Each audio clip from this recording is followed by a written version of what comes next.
Espero todos se encuentren muy bien y se sigan cuidando, sigan tomando las medidas necesarias ante este virus que ocasiona la enfermedad del COVID-19. Vamos a continuar resolviendo nosotros la guía de Politécnico del 2020, la guía oficial en el área de física para el área 2, las ciencias médico-biológicas y de la salud específicamente. Bueno, pues esta guía, ténganla a la mano, nos va a marcar la primera pregunta. El enunciado siguiente: para que un cuerpo se mantenga en equilibrio estático, ahí tenemos una palabra clave que es el equilibrio estático. La suma vectorial tanto de las fuerzas externas como de torcas externas que actúan sobre él debe ser igual a 0. Es el inciso D.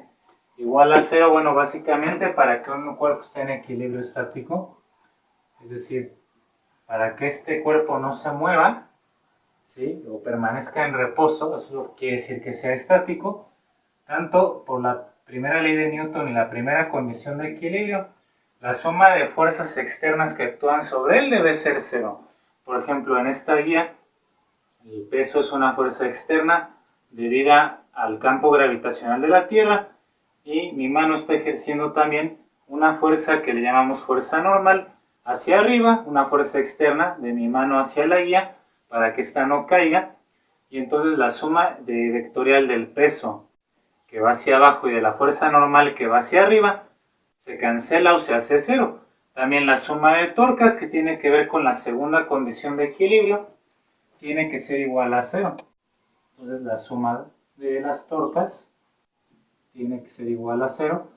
¿Sí? ¿Qué es la torca? Bueno, básicamente el movimiento rotacional de un cuerpo rígido, ¿sí?, donde se define como la fuerza que hace girar un cuerpo en torno a un eje fijo multiplicado por la longitud del brazo de palanca, cosas que explico con más detalle en ese video de la segunda condición de equilibrio.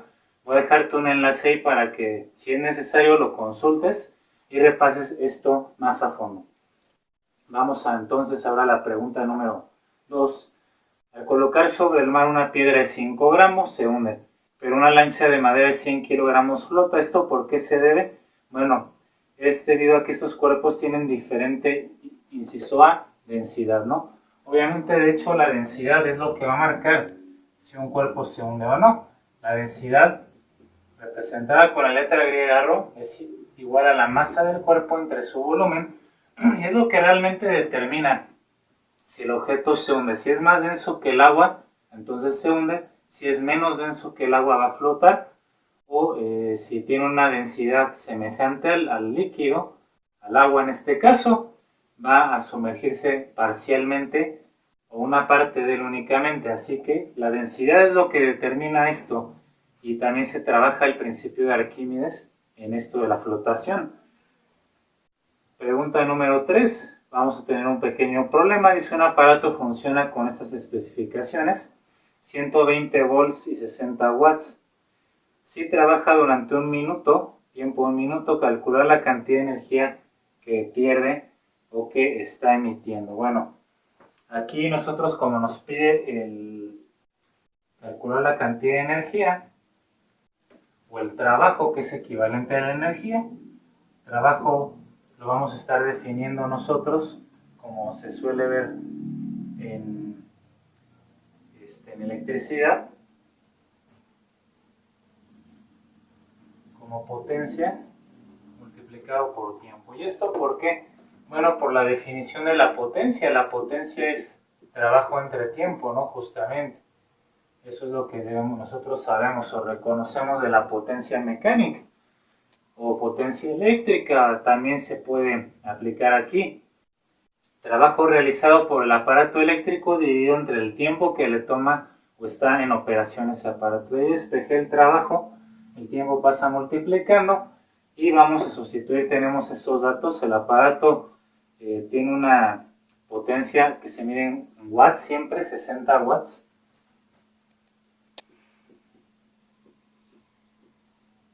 Multiplicado por el tiempo que está en operación el aparato, que es de 1 minuto, según nos dice el problema, o sea, 60 segundos. Y cuando nosotros multiplicamos 60 por 60 es igual a 3600. Las unidades del trabajo y de la energía son las mismas, son joules. Recuerda que trabajo y energía son equivalentes, así que de hecho se mide la misma unidad que son los joules. Por eso la respuesta entonces correcta es la primera, el inciso A. Ahora, en la 4 tenemos también una cuestión de un problema donde nos vuelve a hablar de las densidades. Vamos a ver en qué consiste esto. ¿Cuál es la densidad de un bloque de madera que flota en el agua? Entonces tenemos un bloque de madera que va a estar flotando en el agua, pero está sumergido en una fracción de 0.646. En esta fracción, este bloque de madera se está sumergiendo, ¿sí? Más de la mitad del bloque está sumergido por el agua. Y entonces nos pregunta, suponiendo que la densidad del agua es de 1 gramo por centímetro cúbico, ¿cuál es la densidad de este bloque de madera, ¿no? Bueno, realmente de forma sencilla, la densidad del bloque de madera, como el agua tiene una densidad que vale exactamente una unidad, 1 gramo por centímetro cúbico o 1 gramo por mililitro, va a ser este mismo número, 0.646 gramos sobre centímetro cúbico o gramo por mililitro, que sería equivalente. Eso se debe a que el agua tiene una densidad exactamente de 1 y por eso se hace la relación directamente. La misma fracción que se sumerge el objeto está relacionada numéricamente o es igual numéricamente a la densidad del mismo objeto. ¿De acuerdo? Eso solamente pasa con el agua. Entonces estaríamos contestando que es el inciso A. Si nosotros queremos determinar la densidad o la fracción que se sumerge de un objeto en otro fluido que no sea el agua o que tenga una densidad distinta de 1, entonces puedes emplear esta fórmula que voy a anotarte aquí. Una fracción sumergida va a ser igual a la densidad del objeto dividido entre la densidad del fluido, del líquido, en el cual se está pues, sumergiendo una fracción de ese objeto.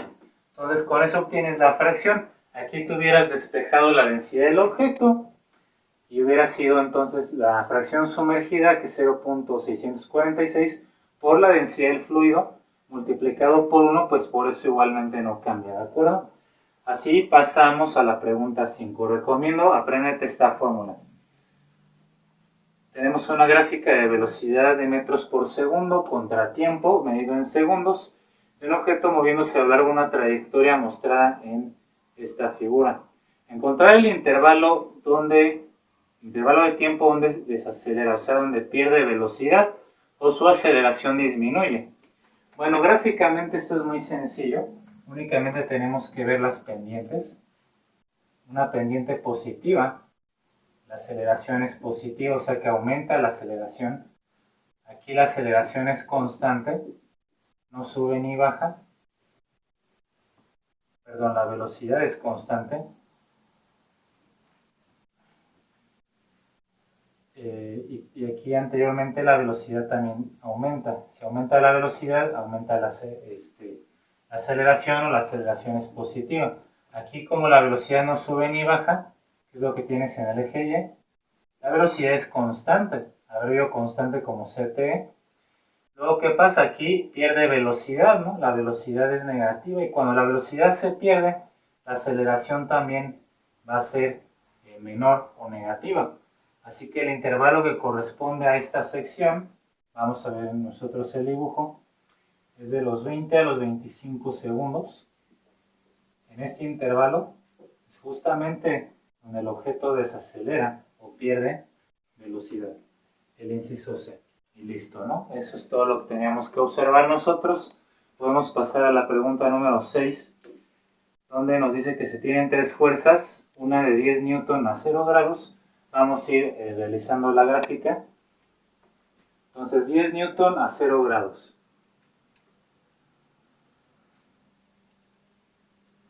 Sería así a la derecha, 0 grados, 10 newton. 15 newton a 90 grados. Un poco más grande, 15 newton, pero a 90 grados, o sea, hacia arriba. Y una tercera fuerza que también es de 10 newton, pero a 180 grados. Entonces, esta como va a la izquierda sería negativa, a 180 grados. Determina la equilibrante del sistema o la fuerza equilibrante de este sistema. Bueno, ¿cómo se define una fuerza equilibrante en términos de vectores? Vamos a verlo. La fuerza equilibrante va a ser aquella que va a cumplir con la primera condición de equilibrio, que la suma de fuerzas externas totales sea igual a 0. Así que entonces estas dos fuerzas ya se cancelan, una a la derecha y otra a la izquierda, 10 y menos 10 newton, 0. Nos haría falta para cancelar que esto nos dé 0, una fuerza equilibrante de 15 newton, pero en la dirección contraria, o sea, a 270 grados. Y así la suma de fuerzas totales que tienes allí, pues te va a dar 0, efectivamente, ¿no? Por eso sería el inciso D, 15 newton a 270 grados, el inciso D, y ya lo respondimos, ¿de acuerdo? Entonces, eso es fuerza equilibrante, que cumple la primera condición de equilibrio, de ahí su nombre de equilibrante. La número 7, tenemos en esta figura 4 cargas puntuales en los vértices de este cuadrado, que tiene un lado A. Ordenar de mayor a menor, ¿sí? Entonces vamos a ordenar de mayor a menor, de acuerdo con la magnitud del campo eléctrico que cada carga produce en el centro del cuadrado. Bueno, entonces vamos a ver lo del campo eléctrico aquí. El campo eléctrico, su definición es E, campo eléctrico es igual a la constante eléctrica por la carga que genera el campo. Cada una de estas cargas eléctricas genera un campo eléctrico que es inherente a las cargas. De hecho, lo que pasa es que las cargas eléctricas, como vimos en física para área 1, tienen inherente ya un campo eléctrico. O sea, no puedes quitarle el campo eléctrico a un cuerpo que tiene carga o a una partícula que tiene carga eléctrica. Es algo ya propio, intrínseco, una propiedad intrínseca de las cargas eléctricas. El campo eléctrico se determina con la constante eléctrica por la carga que genera ese campo dividido entre la distancia que hay entre la carga y el punto que nosotros, en el cual estamos midiendo la carga. Esa distancia es R. Entonces aquí en la carga Q, por ejemplo, R es esta distancia, ¿sí? La distancia que hay del centro a la carga Q, esa es R, la distancia al cuadrado. Así que vamos a ver nosotros, de hecho, como la geometría del cuadrado y el centro del mismo es la misma para los 4 vértices, las 4 cargas están a la misma distancia, que es R, como podrás ver. Están a la distancia R las 4 cargas, o sea que esto permanece constante. Y obviamente la constante eléctrica también pues es constante, como su nombre lo dice. Lo único que va a variar es la carga, la magnitud de la carga eléctrica de cada una de estas que vemos en las esquinas del cuadrado. Y observa que la carga es directamente proporcional al campo eléctrico, ¿no? Es decir, a mayor carga, mayor magnitud del campo eléctrico, y a menor cantidad de carga eléctrica, menor será la cantidad del campo eléctrico. Menos intenso es el campo eléctrico. Así que si te están pidiendo ordenar de mayor a menor, el que produce la mayor carga eléctrica, o el que tiene la mayor carga eléctrica es 4Q, 4 veces esta carga Q.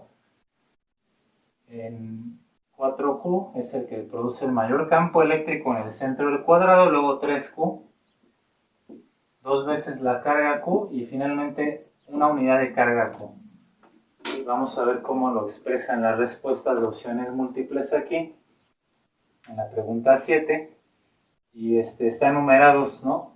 Justamente así, 4, 3, 2 y 1, que es el inciso C. Están así numerados, del 1 al 4, y es el inciso C, ¿sale? Y listo, ya no tenemos que hacer algo más aquí. Pregunta número 8, tenemos nuevamente, bueno, ahora algo que tiene que ver con la ley de Coulomb, un problema numérico. Dice, la fuerza entre dos cargas, están dos cargas Q1 y Q2, vale 3 por 10 a la menos 6 Coulomb, es de 0.9 Newton. Tenemos que determinar la distancia que separa las cargas de, podemos ponerle D o R, ¿no? Realmente no afecta. Comúnmente en la fórmula de la ley de Coulomb se maneja la letra R, yo aquí le puse D, bueno, realmente pues eso no nos afecta gran cosa. La constante eléctrica ya te la proporciona aquí la guía, así que al menos para este examen no habría que memorizarla. Aquí está 9 por 10 a la 9 con sus unidades correspondientes. De la ley de Coulomb, ¿verdad? Recuerda que la ley de Coulomb establece, vamos a ponerla aquí,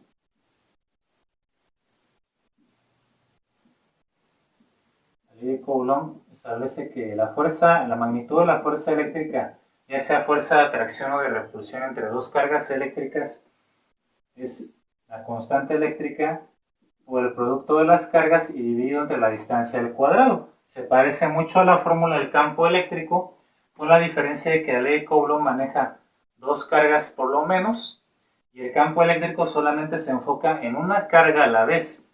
Por ejemplo, aquí fue Q, luego trabajamos por separado con 2Q, 3Q y 4Q. O sea, el campo eléctrico se estudia para una carga individualmente, ¿eh? No confundirlo con la ley de Coulomb, donde nos describe la fuerza eléctrica entre dos o más cargas. Entonces, al despejar aquí lo que te están pidiendo, que es la distancia, queda así. Intercambia de lugar la fuerza eléctrica y la distancia, y este cuadrado pasa como raíz cuadrada. Ahora lo que tenemos que hacer, bueno, es realizar esta sustitución de los datos y luego las operaciones, ¿no? Así que vamos a llevar a cabo la sustitución. Distancia va a ser igual a la raíz cuadrada ¿de qué? De la K, ¿no? Que es 9 por 10 a la 9.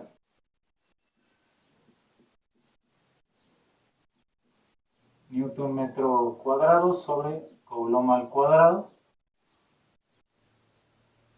Multiplicado por Q1 por Q2, que son las mismas, así que lo matemáticamente es equivalente al elevar al cuadrado, 3 por 10 a la menos 6 Coulomb al cuadrado, ¿no? Porque se repiten esas cargas, y esto dividido entre la fuerza eléctrica, perdón, que es 0.9 Newton.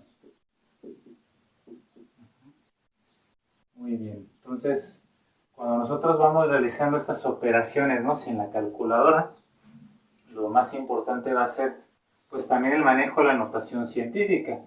Por ejemplo, aquí 3 al cuadrado por leyes de exponentes se eleva, sería 9. 10 a la menos 6 al cuadrado sería por 10 a la menos 12, ya que potencia a potencia estos se multiplican, ¿no? Los exponentes.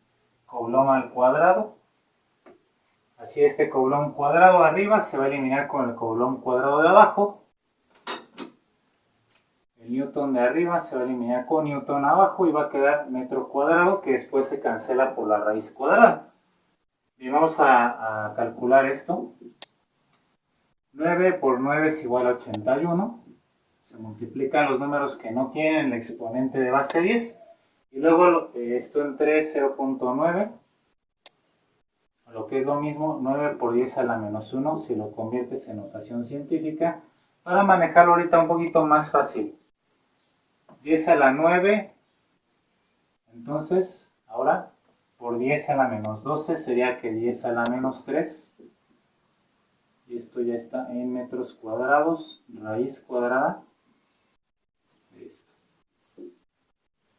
¿Por qué expresé esto en notación científica el 0.9? Para que se dividan más fácil, de hecho. 81 entre 9 es 9. Raíz cuadrada de 9 por 10 a la menos 3 entre 10 a la menos 1. Por leyes de exponentes, ¿qué se hace en la división? Se resta, ¿no? Eso es del álgebra. Menos 3 menos 1 va a quedar 3 más 1, que es menos 3 más 1, que es menos 2. Metro cuadrado. Y vamos a ir, por último, a sacar las raíces cuadradas de cada uno de estos factores. La raíz cuadrada de 9 es 3. por la raíz cuadrada de 10 a la menos 2, sería 10 a la menos 1, ya que lo que hace el radical es dividir entre 2 al exponente, y aquí se cancela el metro cuadrado con la raíz. 3 por 10 a la menos 1 metros, o si esto lo paso dividiendo, ¿sí? Se hace el exponente positivo, 3 entre 10 son 3 décimos, o 0.3 metros, la distancia a la cual están separadas estas cargas eléctricas. Vamos a ver cómo viene expresado aquí, como el inciso B. ¿De acuerdo? Esa es la distancia correcta que tenemos nosotros aquí, ¿no? Ahora vamos a pasar con la pregunta número 9. Para esto vamos a hacer una pequeña pausa antes.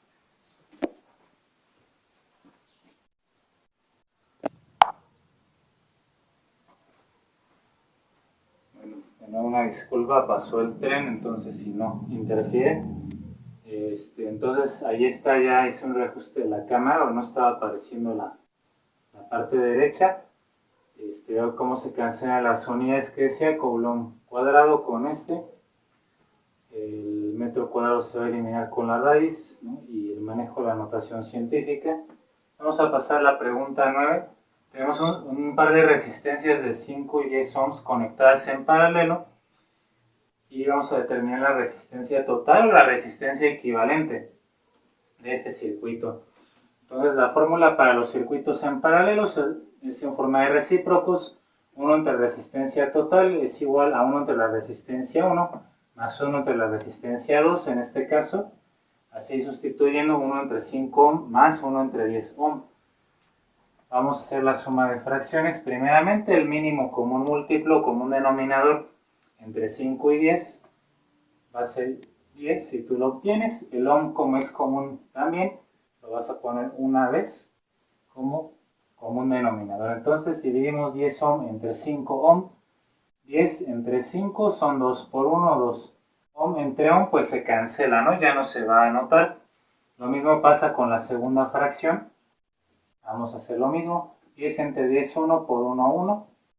Y ohm entre ohm se elimina, así que solamente queda 2 más 1, que es 3, sobre 10 ohm. ¿Sí? Ve que la unidad del ohm queda abajo. Pero precisamente al final, como es el recíproco de la resistencia, o el inverso de la resistencia, tú cuando igualas esto, 1 entre resistencia equivalente con la fracción que queda al final, ¿sí? Vamos a voltear ambas fracciones para que ya nos dé la resistencia equivalente despejada. Así la resistencia equivalente sería 10 ohm dividido entre 3, o sea 3.33 ohm. 3.33 aproximadamente, eso es lo que nos va a estar dando dos dígitos, que sería entonces el inciso C, y ya entonces se queda resuelto así, rápido, usando el conocimiento básico de circuitos de resistencias, tanto en serie o en paralelo como fue en este caso. Pregunta número 10. Vamos a calcular la fuerza que recibe una pared si choca contra un objeto que viaja en línea recta con aceleración de 2 metros por segundo al cuadrado y tiene una masa de 3 kilogramos. Para determinar la fuerza en Newton, bueno, vamos a utilizar la expresión de la segunda ley de Newton, fuerza igual a masa por aceleración. Esta es la ecuación fundamental de la mecánica newtoniana o de la mecánica clásica, así que, pues de acuerdo a esos datos será la manera directa de obtenerlo. Y únicamente sustituyes la masa, que son 3 kilogramos, y multiplicas por la aceleración, que son 2 metros por segundo al cuadrado, dándonos 6 newton, ¿no? 6 newton, que es el inciso D. Y ya tenemos fácilmente este problema. Pregunta número 11. La variación de la entropía del universo. Bueno, ¿qué es la entropía? Primeramente, la entropía se refiere al grado o al nivel de orden u organización que posee un sistema, principalmente a nivel de sus partículas, ya sean átomos o moléculas. Cuando hablamos nosotros del universo, estamos considerando lo que es el sistema. Sí, vamos a tener aquí un sistema, como se maneja en termodinámica, y los alrededores.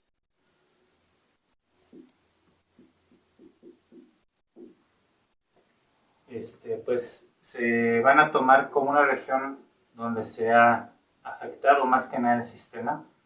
Estos alrededores, pues bueno, realmente pueden ser arbitrarios. Podría ser una región pequeña, una región más grande, podría ser un laboratorio, podría ser únicamente la mesa de laboratorio, en fin. Los alrededores los fija el científico de forma conveniente, pero en termodinámica se maneja que los alrededores y el sistema que estás estudiando se dice que son nuestro universo. Así, la variación de entropía, esto es variación de la letra griega delta, la variación de la entropía del universo se define como la variación de entropía que tiene el sistema, o sea, qué tanto cambió su orden o su grado de organización, más la variación de entropía que también sufren los alrededores. Eso se ilustra fácilmente con una taza de café. Tienes tú una taza de café o de té hirviendo. Esta temperatura lo que hace es aumentar la energía cinética de las moléculas, con lo cual se mueven más rápido y por lo tanto aumenta el desorden o disminuye el orden. O sea, de hecho la entropía aumenta. A mayor entropía, el orden es menor. Y a menor entropía, el orden es mayor. Tengo un video en el canal hablando de la entropía. Les voy a poner también enlace, es el de termoquímica, por si no tienen claro ese concepto de la entropía y de paso repasan entalpías y energía de Gibbs, pues chequen bien ese tema, por favor. En base a eso, entonces, vamos a ver que cuando el café se va enfriando, se transfiere calor hacia los alrededores. El sistema sería la taza de café, los alrededores, digamos, sería la cocina donde tú te encuentras. Se va transfiriendo el calor poco a poco. Conforme disminuye la temperatura de la taza, las moléculas ya se van moviendo menos rápido y adquieren mayor orden. Sin embargo, ese calor se transfiere a los alrededores, con lo cual las moléculas de aire, por ejemplo, que están a su alrededor, aumentan su temperatura y por consiguiente la energía cinética. Así que la entropía de los alrededores aumenta. En esa variación, la taza de café disminuye su entropía, pero los alrededores aumentan la entropía, ¿no? Así que esas variaciones se van a sumar matemáticamente.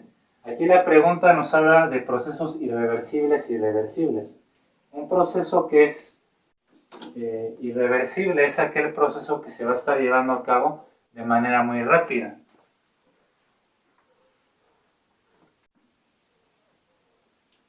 ¿Sí? Va a ser un proceso que se lleva a cabo de forma rápida.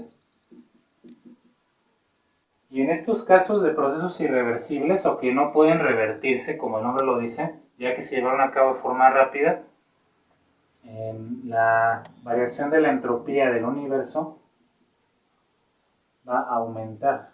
¿Sí? Va a aumentar. En un proceso reversible es todo lo contrario. Los procesos reversibles en termodinámica se definen como aquellos que se llevan a cabo de manera demasiado lenta, demasiado gradual, de tal forma que como las variaciones son tan pequeñas, pues básicamente se pueden regresar o son reversibles, se pueden revertir. Entonces son procesos que ocurren de forma demasiado lenta. Y aquí lo que pasa es que la variación de entropía del universo permanece sin alteraciones. Se puede considerar que es constante o que no cambia. Así nosotros podríamos ir analizando la pregunta 11 como nos dice aquí. La variación de la entropía del universo en un proceso irreversible aumenta y en los procesos reversibles es constante, o sea el inciso D, ¿no? En base a esta información es el inciso D y así tenemos pues una forma de nosotros estudiar un poco más esto de la entropía y la variación de la entropía del universo. Vamos a borrar esto y continuamos con más preguntas.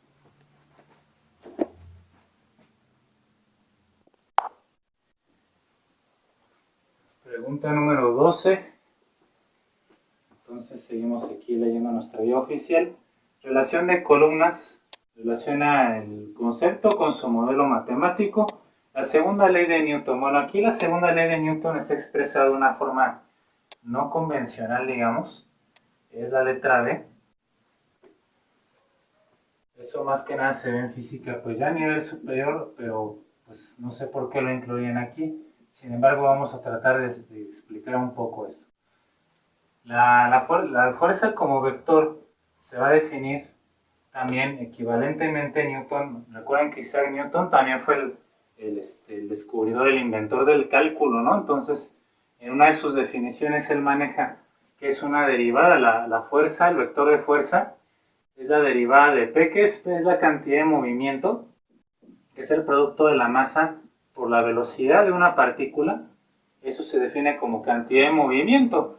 La derivada o la variación de la cantidad de movimiento con respecto al tiempo, ¿no? Es una tasa de cambio la que aquí se está manejando para la fuerza, y expresar así la segunda ley de Newton, pues de hecho resulta que es equivalente a masa por aceleración. Sin embargo, hay que demostrarlo matemáticamente, está lejos del alcance para un curso como el examen de Politécnico, así que conviene por el momento que la ubiques, que la memorices esa definición.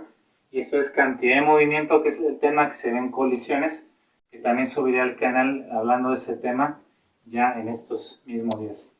Tercera ley de Kepler, bueno, eso corresponde al modelo del inciso A. Entonces aquí la letra 1 va con B, 2 va con A. La tercera ley de Kepler, donde nosotros tenemos t cuadrado igual a k por a cúbica. La letra t representa el periodo orbital de un planeta en torno al Sol, y la a es el radio promedio de la órbita. ¿Sí? Entonces, k es una constante de proporcionalidad. Matemáticamente establece eso Johannes Kepler para su tercera ley del movimiento de los planetas. Si vamos a ver la fuerza de fricción cinética, la 3 sería la letra C. 3 es la letra C. Sí, la fuerza de fricción cinética es la que tienes tú expresada allí, donde se calcula con un coeficiente de fricción mu por n, que es la fuerza normal. ¿Sí? Bueno, ese tema de fricción también habría que analizarlo más a fondo, incluso pues ya resolver algunos problemas, como es el caso del plano inclinado, que también en estos días ya de la semana me aplicaré por subirlo al canal para que tú tengas mayor entendimiento de lo que es la fuerza de fricción y así vayas más preparado tu examen. Si vamos relacionando correctamente esto, pues vamos a llegar a que es el inciso C. El inciso C es la relación de columnas correcta. Pregunta número 13, otra relación de columnas, la ley de Ohm. Bueno, directamente la ley de Ohm se conoce con el inciso A, ¿no? Esa es muy conocida, 1A, donde tenemos que el voltaje o diferencia potencial V es igual a la intensidad de corriente I por la resistencia. Conductividad, eso corresponde a la letra B, 2B.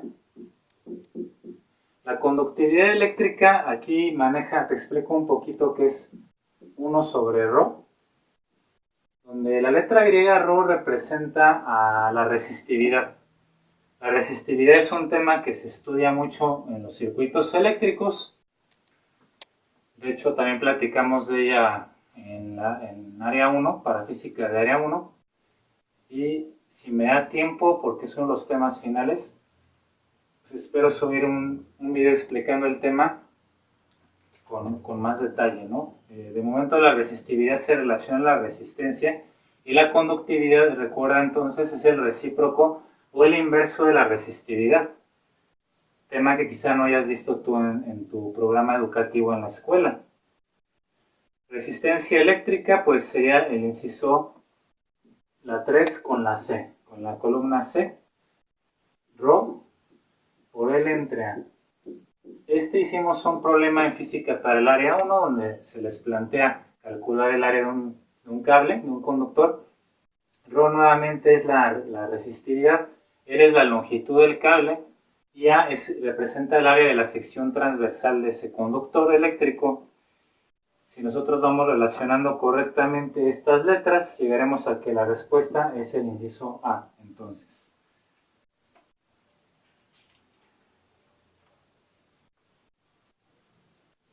Bien. Pregunta número 14. Identificar ¿Cuál de las siguientes premisas corresponde a la ley de Ohm? Bueno, leyendo cada una de ellas nos daremos cuenta que es la primera. El inciso A corresponde, como dice aquí, a la intensidad de corriente y es directamente proporcional al voltaje de los extremos del conductor e inversamente proporcional a la resistencia que tiene ese circuito, ¿no? Esa es la ley de Ohm tal cual. Las demás son incorrectas. Pregunta número 15. Una manzana de 200 gramos que parte del reposo se deja caer a una altura de 10 metros. Pues tenemos aquí una manzanita que se va a dejar caer a una altura de 10 metros. Tiene una masa de 200 gramos. Calcula la energía potencial que tiene la manzana al inicio de su recorrido. Bueno, entonces vamos a emplear la fórmula para energía potencial gravitacional es masa por gravedad por altura, mgh, directamente la masa hay que convertirla en kilogramos, que son las unidades del sistema internacional. Como un kilogramo tiene 1000 gramos, entonces al dividir 200 entre 1000, 0.2 kilogramos. La gravedad, pues, redondearla a 10 metros por segundo al cuadrado, y la altura, que son de 10 metros. Este producto, esta multiplicación de estos tres factores, da 20 joules, que es como se mide la energía. Ahora, si tú analizas las opciones, el inciso C sería la que viene tal cual, pero recuerda que hicimos un redondeo de la gravedad. El valor real de la gravedad es 9.81 metros sobre segundo al cuadrado, y esto más bien al bajar de 10 a 9.81 sería la respuesta correcta, la que está un poquito más abajo de 20, 19.6 joules, que es la B, ¿sí? Aquí el redondeo nada más lo hice para facilitarte el cálculo y el tiempo que empleas en la pregunta, pero recuerda que si viene una respuesta muy cercana, más baja que el número que te dio, nos vamos a ir por esa, porque el valor real es 9.81, que es un poquito más bajo de 10, ¿no? Entonces, de esa manera puedes hacerlo, o directamente 9.81 en tu cálculo y va a dar la respuesta exacta. 16. En un arreglo de resistores en serie, la resistencia equivalente es... Bueno, la respuesta es el inciso C, mayor que la mayor de las resistencias. Y eso sencillamente se puede explicar porque en un circuito en serie, la resistencia total o equivalente es la suma matemática de cada una de las resistencias. Así que digamos, si esta resistencia fuera de 2 ohm, esta de 7 ohm y esta de 3 ohm, la suma ¿cuánto nos va a dar? Va a ser igual a 12 ohm. Entonces la resistencia total, 12 ohm, es más grande que la resistencia mayor del circuito, 12 ohm mayor que 7 ohm. Por eso es el inciso C, la respuesta correcta.